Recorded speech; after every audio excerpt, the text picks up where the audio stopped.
Professor నాగేశ్వర్కు జనసేనకు మధ్య మాటల యుద్ధం నడిచిన విషయం అందరికీ తెలిసిందే.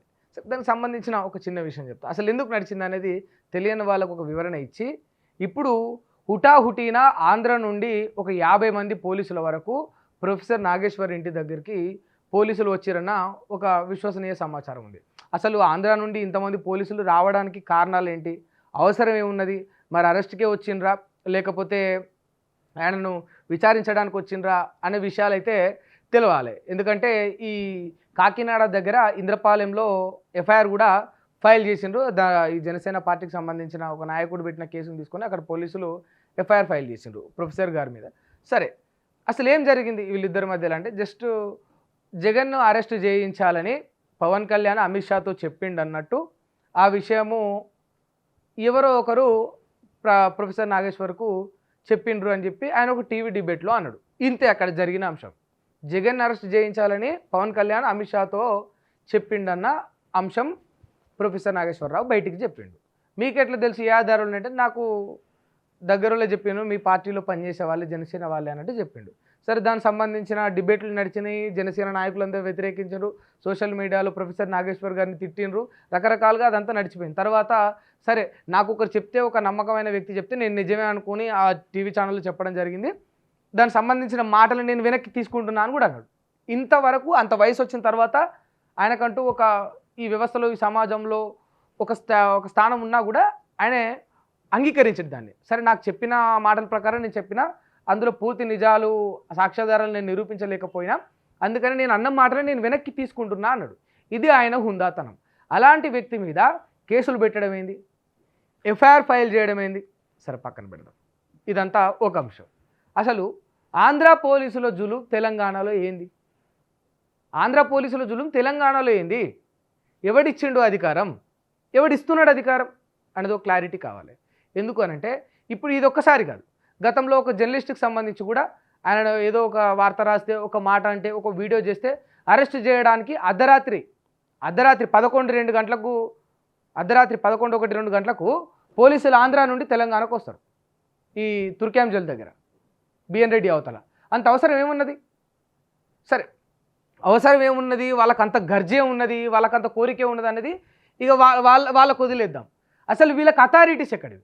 ఒక స్టేట్ పోలీసు ఇంకో స్టేట్కు దాటి ఇంకో స్టేట్లకు ఎంటర్ అవుతున్నప్పుడు ఆ స్టేట్ పోలీసులకు, అక్కడ ఉన్న సంబంధిత ఎస్హెచ్ఓకో లేకపోతే అధికారులకు, పై అధికారులకు ఒక ఇన్ఫర్మేషన్ ఇవ్వాలి కదా. మరి సో అండ్ సో కేసు ఉన్నది, సో అండ్ సో ఒక వారెంటో లేకపోతే ఒక విచారణనో ఏదో ఉన్నది, మేము వాళ్ళకి ఆ వారెంట్ ఇష్యూ చేయాలి, లేకపోతే కలవాలి, విచారించాలి అని ఓ బేసిక్ అయితే ఉంటుంది, బేసిక్ సెన్స్ అయితే ఉంటుంది కదా. ఉట్టిగానే ఏ స్టేట్ పోలీసు పడితే ఆ స్టేట్లకు అడ్డగోలుగా దూరిపోయి ఎవరిని పడితే వాడిని అరెస్ట్ చేయడం, ఎవరిని పడితే వాడిని కొట్టడం, ఎవరిని పడితే వాడిని విచారించడం అనేది జరగదు కదా. ఇండియాలో అలాంటి స్పెషల్ ప్రత్యేకమైన చట్టాలు అయితే ఏం లేవు కదా. రాష్ట్రాలకు మధ్య సరిహద్దులు ఉన్నది. రాష్ట్రాలు ప్రత్యేకంగా ఏర్పడ్డాయి ఎందుకు కదా. తెలంగాణ రాష్ట్రం ఎందుకు ఏర్పడ్డది?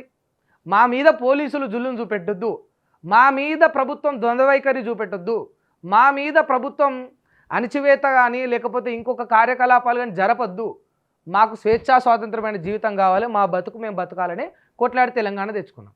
గతంలో ఆంధ్ర పోలీసులు తెలంగాణ వాళ్ళ మీద స్పెషల్గా ఎట్లా చేశారు అనేది మనం చూసినాం. మరి తిరిగి తెలంగాణ వచ్చిన తర్వాత రాష్ట్రం ఏర్పడి 10-12 ఏళ్ళు అయినాక కూడా తిరిగి మళ్ళీ అదే రిపీట్ అవ్వడం దేనికి సంకేతం? అసలు నాకు అర్థం కాదు. కానీ గతంలో ఇప్పుడు స్పెషల్గా కేసీఆర్ ఉన్నాడా, ఇంకోరున్నారా పక్కన పెడదాం. ఒక 10 years పీరియడ్లో ఒక ఆంధ్ర పోలీస్ వచ్చి తెలంగాణలో ఒక వ్యక్తిని అరెస్ట్ చేయడం, లేకపోతే ఒక వ్యక్తికి విచారించడం, ఉట్టిగానే వితౌట్ ఎనీ ఇన్ఫర్మేషన్ ఆంధ్ర పోలీసుల దౌర్జన్యం లాంటివి ఎప్పుడన్నా చూసినామా? కేసీఆర్ 10 years పీరియడ్స్లో నాట్ కేసీఆర్ అనే నేమ్ తీసేయండి అక్కడ, నేను మీకు అర్థం కావాలని చెప్తున్నా. అక్కడ ఎవరైనా ఉండని, బట్ ఆ 10 yearsలో ఇలాంటివి జరగలేదు కదా. రేవంత్ రెడ్డి ఎస్పెషల్గా వచ్చిన తర్వాత ఎందుకు ఇలాంటివి జరుగుతున్నాయి అనేది నా ఫస్ట్ క్వశ్చన్. ప్రొఫెసర్ నాగేశ్వర్కి ఇప్పుడు తెలంగాణ పోలీసులు ప్రొటెక్షన్ ఇస్తున్నట్టు. అసలు ఆంధ్ర పోలీసులకు ఇష్టానుసారంగా తెలంగాణకు రావడానికి పర్మిషన్ ఎవడిచ్చిండు? ఇది తెలవాలి మాకు మొదలు. ఇప్పుడు ప్రొఫెసర్కు ప్రొటెక్షన్ ఎప్పుడు కావాలి? ఇంకో పోలీస్ తోటి థ్రెటన్ ఉందో, ఇంకో పోలీస్ తోటి ఇబ్బంది ఉందో, లేకపోతే ఇంకో పోలీసులు దౌర్జన్యం చేస్తున్నప్పుడు ప్రొటెక్షన్ ఇస్తున్నాం. అసలు వాళ్ళకి అథారిటీ ఎవడిచ్చిండు అనేది ఫస్ట్ క్వశ్చన్. సమాజంలో ఈ వ్యవస్థలో ఒకటి బాగా వినిపిస్తుంది ఏంటంటే, క్లియర్గా చెప్తున్నా, వినిపిస్తుంది చాలా స్పష్టంగా జనాల నుండి వినిపిస్తున్న ఒక అంశం చెప్తున్నా. ఎప్పుడైతే ఇక్కడ రేవంత్ రెడ్డి ముఖ్యమంత్రి అయిండో, ఆంధ్రప్రదేశ్లో చంద్రబాబు నాయుడు ముఖ్యమంత్రి అయిండో, వీళ్ళిద్దరూ ఈ రెండు రాష్ట్రాలకు ముఖ్యమంత్రులు అయిన తర్వాత తెలంగాణ మీద ఆంధ్ర పెత్తనం ఇంకా కొనసాగుతున్నట్టు అనిపిస్తుందని సమాజంలో కొందరు వ్యక్తులు చెప్పారు. ఎస్పెషల్లీ అందులో పోలీసు వాళ్ళది, చాలా స్పష్టంగా పోలీసు వాళ్ళది. జర్నలిస్టుల మీద జరిగినది కావచ్చు, ఇప్పుడు ప్రొఫెసర్ మీద జరుగుతున్నది కావచ్చు. ఈ సమాజంలో ఈ వ్యవస్థలో ఎంత కాదన్నా కూడా జర్నలిస్టులు అంటే, ప్రొఫెసర్లు అంటే, ఇంకోరు ఇంటలెక్చువల్స్ అంటే, ఇట్లా అంటే పబ్లిక్ ఫిగర్స్గా ఉన్న వాళ్ళు, వీళ్ళ మీద కొంత నిఘా ఉంటుంది. వీళ్ళు కొంత పబ్లిక్లో ఉంటారు కనుక ఊరికనే వాళ్ళు ఏమన్నా అనాలనుకున్నా కూడా ఒకటికి 2 సార్లు ఆలోచిస్తారు. అసొంటిది ఇట్లాంటి వాళ్ళ మీదనే అసలు కనీసం ఒక ఆలోచన లేకుండా ముందుకు పోవాలా వద్దా అనే భయం బెనుకు లేకుండా ఇంత దౌర్జన్యం చేస్తూ ఉన్నారు ఆంధ్ర నుండి పోలీసులు వచ్చారంటే, ఇక తెలంగాణలోని సామాన్య ప్రజల సంగతి ఏంది? సామాన్య ప్రజల మీద ఏదైనా దౌర్జన్యం చేయాలంటే వాళ్ళ పరిస్థితి ఏంది? ఇప్పుడు ఒక మాట అడుగుతాను నేను. ఏదో అన్నాడు, సందర్భం వచ్చి సమయం వచ్చి అన్నాడు, అనిపించిండు. ప్రొఫెసర్ నాగేశ్వరరావు అంటే ఒక పొలిటికల్ అనాలిసిస్, ఆయన ఒక పొలిటికల్ అనాలిసిస్ట్. ఆయన అనాలిసిస్ చేస్తాడు. ఆయనకు తెలిసిన పరిజ్ఞానాన్ని, ఆయనకున్న పరిజ్ఞానాన్ని, ఆయనకు ఉన్న విషయాలను, ఆయనకు వచ్చిన సమాచారాన్ని 10 మందితో పంచుకుంటాడు. అసలు లెక్కలేంది, వాస్తవాలేంది అని కూడా ప్రతిదీ కూడా ఆయన ఒక ఆధారాలతో మాట్లాడే వ్యక్తి. ఊరికే అభాండాలు మోపే వ్యక్తి కాదు. ఎందుకంటే వాస్తవానికి ఎంతోమంది జర్నలిస్టులను తయారు చేసిన వ్యక్తి, ఎంతోమందిని సమాజంలో అభివృద్ధి పదంలో ఎంతోమందిని జ్ఞానులను చేసిన వ్యక్తి ప్రొఫెసర్. అంత గుడ్డిగా అంత మూర్ఖంగా ఊరికే అనడు. సరే, కొందరు విశ్వసనీయంగా ఆయనకు ఆ సమాచారం ఇవి ఉండొచ్చు. ఎంత పెద్ద వ్యక్తి అయినా ముఖ్యమంత్రులు కూడా కొన్నిసార్లు తెలిసి తెలియక కొన్నిసార్లు విషయాలను పాజ్ చేస్తూ ఉంటారు. అవి కొన్నిసార్లు రాంగ్ అయితే, కొన్నిసార్లు రైట్ అయితే, వాటెవర్. ఇది సమస్య కాదు. ఇప్పుడు సమస్య ఏంటంటే, ఇప్పుడు తెలంగాణకు సంబంధించిన వ్యక్తి మీద ఇంత దౌర్జన్యం ఏంది? ఆయన చేసిండు, బ్యాగ్ తీసుకుండు, ఇక్కడికి ఈ గొడవ ఇనఫ్. పోలీసులు రావడం ఎక్కడిది? 3-4 బండ్లు వేసుకొని రావడం ఎక్కడిది? వచ్చి ఆయన మీద జులుం చూపెడదామనం ఎక్కడిది?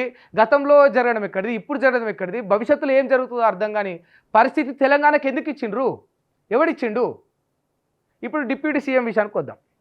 ఎందుకు తెలంగాణ మీద అంత వివక్షత ఎందుకు? ఒకసారి 2 సార్లు కాదు. పవన్ కళ్యాణ్ విషయం తీసుకుందాం. ఒకసారి అక్కడెక్కడనో గోదావరి సైడ్ పచ్చగా పంటలు పండేది గతంలో, ఇప్పుడు పండుతలేవు. అరే, నీళ్లు ఉంటే పంటలు పండుతాయి. ఓ డిప్యూటీ హోదా, సీఎం హోదాలో ఉన్నప్పుడు నీకు కనీస పరిజ్ఞానం ఉండాలి. తెలంగాణకు సంబంధించిన కొందరు నాయకులు ఓర్వలేకపోతారు. ఎంత కామెడీ దిష్టి తగిలిందంట. మరి తెలంగాణలో ఎందుకున్నాం? ఒక మాట, అసలు చంద్రబాబు నాయుడు అని ఇదే తెలంగాణలో ఉంటాడు, డిప్యూటీ సీఎం అని ఇదే తెలంగాణలో ఉంటాడు. ఆ పార్టీలో అప్పుడప్పుడు ఏం మాట్లాడుతాడో ఆయనకే స్పష్టత లేదు, సారీ.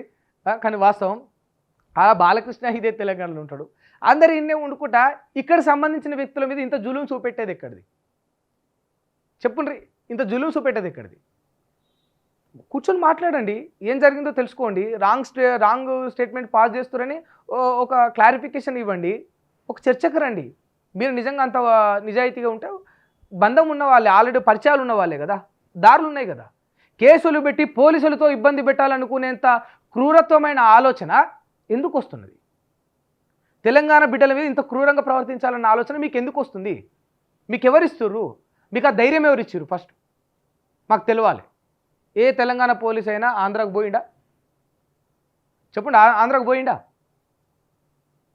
పోయి ఉట్టిగానే ఆడ అరెస్ట్ చేస్తానో లేకపోతే విచారిస్తాను పోయిండా? పోలే కదా. మరి మీకు రావాల్సిన అవసరం ఎక్కడిది? గుర్తుపెట్టుకోండి. అంటే రేవంత్ రెడ్డికి చాలా సీరియస్గా మేము చెప్తున్నాం. ఏంటంటే తెలంగాణ పట్ల వివక్షత కొన్ని సంవత్సరాల పాటు ఎదుర్కొన్నాం, అణచివేతను ఎదుర్కొన్నాం, అన్యాయాన్ని ఎదుర్కొన్నాం. దాన్నన్నిటినీ దాటుకొని అధిగమించి తెలంగాణ తెచ్చుకున్నాం. ఎందుకు? మన స్వేచ్ఛా స్వాతంత్రం మనకు ఉండాలని.